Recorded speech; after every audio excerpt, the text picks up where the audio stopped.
గైనకోమాస్టియాకి surgery పూర్తయిన తర్వాత తిరిగి మళ్ళీ ఫార్మ్ అవుతుందా అని అడుగుతూ ఉంటారు. గైనకోమాస్టియా సర్జరీలో రెండు భాగాలు ఉంటాయి. ఒకటి లైపోసక్షన్ అనేది, రెండవది గ్లాండ్ ఎక్సిషన్ అనేది. గ్లాండ్ ఎక్సిషన్ అనే ప్రాసెస్ లో ఏదైతే బయటికి ప్రొజెక్షన్ ఇస్తుందో ఆ భాగాన్ని పూర్తిగా తీసివేయటం జరుగుతుంది. హార్మోన్ ప్రభావం వల్ల కానీ, డ్రగ్స్ ప్రభావం వల్ల కానీ తిరిగి స్వెల్లింగ్ పెరిగే అవకాశం లేదు.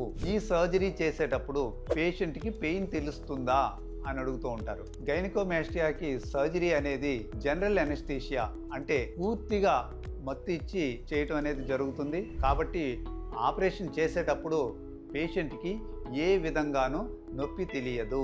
ఆపరేషన్ పూర్తి అయిన తర్వాత మెలకు వస్తుంది.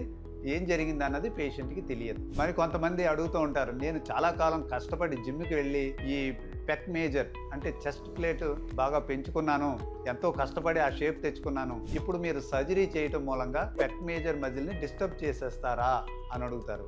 ఈ గైనకోమాస్టియా సర్జరీ చేసేటప్పుడు చెస్ట్ ప్లేట్ మజిల్ దానిపై నుండే ఫేషియాని గాని డిస్టర్బ్ చేయటం అనేది జరగదు. అసలు దాన్ని ముట్టుకోరు. ఇలా చేయటం మూలంగా మజిల్ మ్యాన్ కుండే కట్ షేప్ మీకు వస్తుంది.